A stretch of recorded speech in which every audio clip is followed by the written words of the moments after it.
Welcome to Razia's kitchen. ഇന്ന് ഞാൻ വന്നിട്ടുള്ളത് നമുക്ക് ബ്രേക്ക്ഫാസ്റ്റിനും ഡിന്നറിനൊക്കെ കഴിക്കാൻ പറ്റിയ നല്ല ടേസ്റ്റ് ഉള്ള ഒരു പാലപ്പത്തിൻ്റെ റെസിപ്പി ആയിട്ടാണ്. അപ്പം നമുക്ക് വളരെ ഈസി ടേസ്റ്റി ആയിട്ടുള്ള പാലപ്പം എങ്ങനെ ഉണ്ടാക്കാൻ നോക്കാം.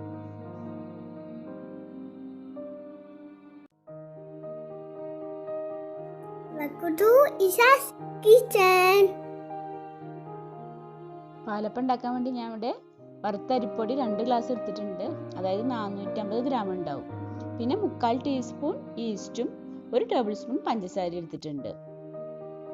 പിന്നെ ഞാൻ ഇവിടെ എടുത്തിട്ടുള്ളത് 1/2 ലിറ്റർ പാലാണ്. ഈ പാലിൽ നമ്മൾ അരിപ്പൊടി മിക്സ് ചെയ്തിട്ട് അരച്ചെടുക്കണത്. അപ്പോൾ ആദ്യം നമുക്ക് ഇതിലേക്ക് വേണ്ട അരിപ്പൊടി ഒന്ന് കുറുക്കിയെടുക്കണം. നമ്മൾ എടുത്തിട്ടുള്ള അരിപ്പൊടിയിൽ നിന്ന് 3 ടേബിൾ സ്പൂൺ അരിപ്പൊടി നമുക്കൊരു പാത്രത്തിലേക്ക് ഇട്ട് കൊടുക്കാം. ഇനി നമുക്കത് വെള്ളം ഒഴിച്ച് നന്നായി ഒന്ന് മിക്സ് ചെയ്തെടുക്കണം.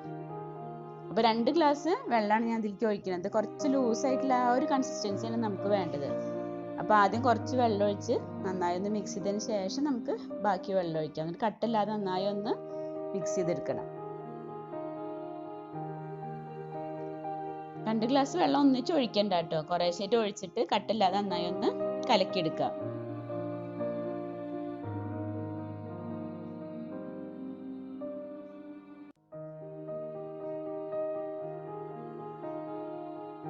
ഞാൻ 2 ഗ്ലാസ് വെള്ളം ഒഴിച്ച് നന്നായി ഒന്ന് മിക്സ് ചെയ്തെടുത്തിട്ടുണ്ട്. ഇനി നമുക്കിത് അടുപ്പിൽ വെച്ചൊന്ന് കുറുക്കിയെടുക്കാം. ഇനി നമുക്ക് പൊടി കുറുക്കിയെടുക്കാം. അപ്പോൾ തിളച്ച് കഴിഞ്ഞാൽ ഒരു മീഡിയം ഫ്ലെയിമിൽ വെച്ചിട്ട് വേണം കുറുക്കിയെടുക്കാൻ. നമ്മളൊപ്പം തന്നെ നന്നായി ഇളക്കി കൊടുക്കും വേണം. അതല്ലെങ്കിൽ കട്ട കെട്ടാനോ പോലെ അടിയിൽ പിടിക്കാനൊക്കെ ചാൻസ് ഉണ്ട്.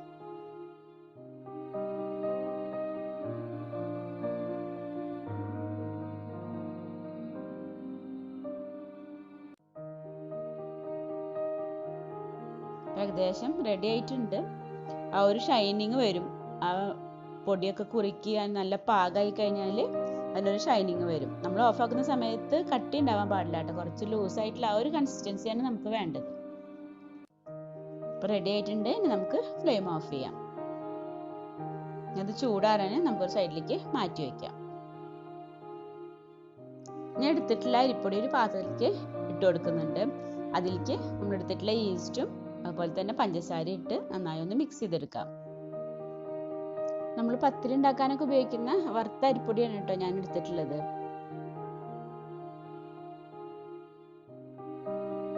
ഇനി നമ്മൾ എടുത്തിട്ടുള്ള 1/2 ലിറ്റർ പാല് നമുക്ക് ഈ പൊടിയിലേക്ക് ഒഴിച്ച് നന്നായി ഒന്ന് ഇളക്കിയെടുക്കാം. റസിയാസ് കിച്ചൻ ചാനൽ നിങ്ങൾ ആദ്യമായിട്ട് കാണുകയാണെങ്കിൽ ഒന്ന് സബ്സ്ക്രൈബ് ചെയ്യണം കേട്ടോ. തൊട്ട് കാണുന്ന ബെല്ലൈക്കനും കൂടി ഒന്ന് ക്ലിക്ക് ചെയ്യണേ.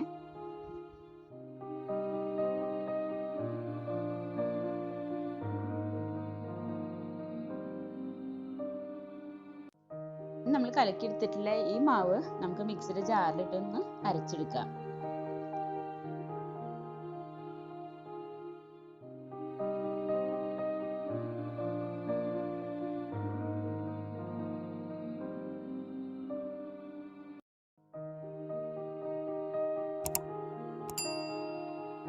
ഞാൻ പകുതി മാവ് മിക്സിയുടെ ജാറിലേക്ക് ഒഴിച്ചിട്ടുണ്ട്. നമുക്കത് അരച്ചെടുത്തതിന് ശേഷം ബാക്കി മാവും കൂടി അരച്ചെടുക്കാം.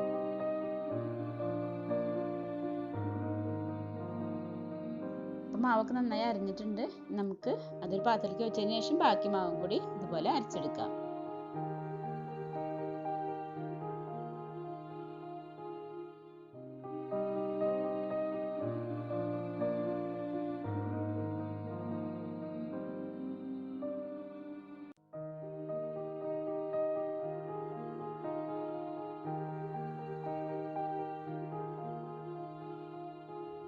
ഇനി നമുക്ക് ബാക്കിയുള്ള മാവും കൂടി അരച്ചെടുക്കാം.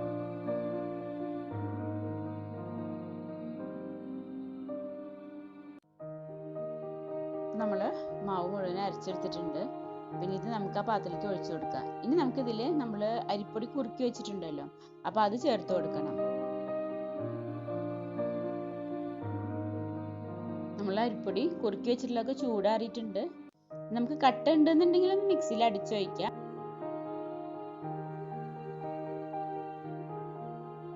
ഇല്ലാന്നുണ്ടെങ്കിൽ നന്നായി ഒന്ന് ഇളക്കിയതിന് ശേഷം നമുക്ക് അരച്ച മാവിലേക്ക് ഒഴിച്ചു കൊടുക്കാം. ഇനി നമുക്കിത് നന്നായി ഒന്ന് മിക്സ് ചെയ്തെടുക്കണം. ഇനി നമുക്ക് ഇതിലേക്ക് കുറച്ച് വെള്ളം കൂടി ഒഴിച്ചു കൊടുക്കാം കേട്ടോ. നമ്മൾ മാവ് അരച്ച ആ മിക്സിയിൽ നമുക്ക് കുറച്ചൊരു 1/2 ഗ്ലാസ് വെള്ളം ഒഴിച്ചിട്ട് നമുക്ക് ഈ മാവിലേക്ക് ഒഴിച്ചു കൊടുക്കാം. നമ്മൾ പൊടി കുറുക്കിയതും ആ മാവും കൂടി നന്നായി ഒന്ന് മിക്സ് ആവാൻ വേണ്ടിയിട്ട് ഒന്ന് ഇളക്കി കൊടുക്കാം. ഇനി ഇതൊരു 6 മണിക്കൂറെങ്കിലും പൊങ്ങാനായിട്ട് വെക്കണം. നമുക്കിപ്പോൾ രാവിലെ ഉണ്ടാക്കാനാണെന്നുണ്ടെങ്കിൽ നമ്മൾ രാത്രി അരച്ച് വെച്ചാൽ മതി.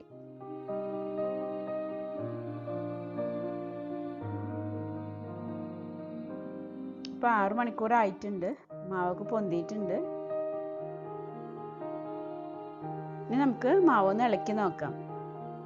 അത്യാവശ്യം നന്നായി പൊന്തിയിട്ടുണ്ട്. ഇനി നമുക്ക് ഇതിലേക്ക് കോഴിമുട്ടയും ഉപ്പും കുറച്ച് അപ്പസോഡയും ചേർക്കണം. അപ്പം ഞാൻ ഇവിടെ മാവിൽ ചേർക്കാൻ വേണ്ടി ഒരു മുട്ട, 1/4 ടീസ്പൂൺ അപ്പസോഡ, പിന്നെ കുറച്ച് ഉപ്പ്. അപ്പോൾ നമുക്കിനി അത് മാവിലേക്ക് ചേർത്ത് നന്നായി ഒന്ന് മിക്സ് ചെയ്തെടുക്കാം.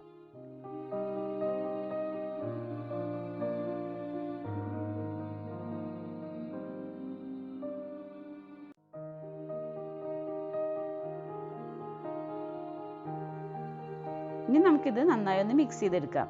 കുറച്ച് വെള്ളം കൂടി ഞാൻ ഒഴിച്ചു കൊടുക്കുന്നുണ്ട്. ഇനി നമുക്ക് മാവിൽ ഈ കോഴിമുട്ടയും അപ്പസോഡയും ഉപ്പും നന്നായി മിക്സ് ആവുന്നവരെ നന്നായി ഒന്ന് ഇളക്കി കൊടുക്കാം.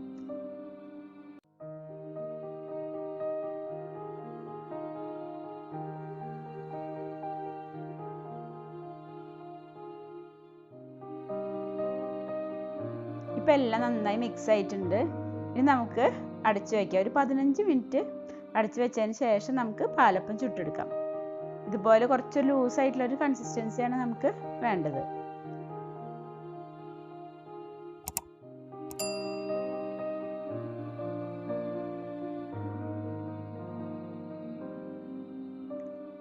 ഇപ്പോൾ 15 മിനിറ്റ് ആയിട്ടുണ്ട്. അപ്പോൾ നമുക്കിനി പാലപ്പം ചുടാം. അപ്പം അതിന് വേണ്ടി ഞാൻ ചട്ടി വെച്ചിട്ടുണ്ട്. അപ്പം മാവ് ഞാൻ ഇവിടെ ഒരു കയ്യിൽ മാവ് ഒഴിച്ച് കൊടുത്തിട്ടുണ്ട്. അത് നമുക്കിതുപോലെ ഒന്ന് ചുറ്റിച്ചെടുക്കാം.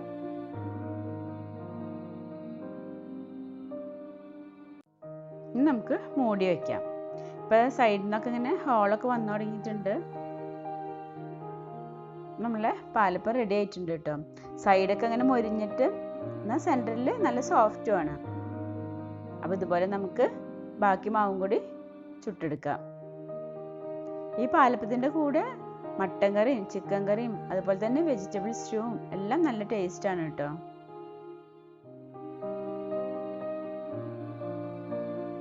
നമ്മൾ ഈ പാലപ്പം ചൂടാറിയാലും നല്ല സോഫ്റ്റ് ഉണ്ടാവും കേട്ടോ. പക്ഷെ നമ്മളത് ആ ചുട്ടുടനെ തന്നെ ആ ചൂട്ടോടെ കഴിക്കുമ്പോഴാണ് ആ സൈഡിൽ നല്ല മൊരിഞ്ഞിട്ട് എന്നാൽ സെൻറ്ററിൽ നല്ല സോഫ്റ്റായിട്ടും നല്ല ടേസ്റ്റാണ് കേട്ടോ കഴിക്കാൻ. അപ്പോൾ ഈ രീതിയിൽ ഉണ്ടാക്കാത്തവരുണ്ടെങ്കിൽ തീർച്ചയായിട്ടും ഒന്ന് ഉണ്ടാക്കി നോക്കണം കേട്ടോ.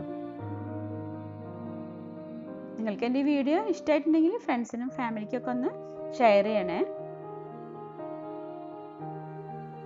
അപ്പോൾ ഇൻഷാ അല്ലാഹ് മറ്റൊരു റെസിപ്പി ആയിട്ട് വരാം. Thank you.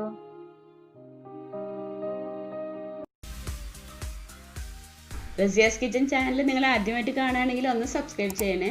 തൊട്ട് കാണുന്ന ബെല്ലൈക്കനും കൂടി ഒന്ന് ക്ലിക്ക് ചെയ്യാം. അപ്പം ഇനി അടുത്ത വീഡിയോയിൽ കാണാം. Thank you.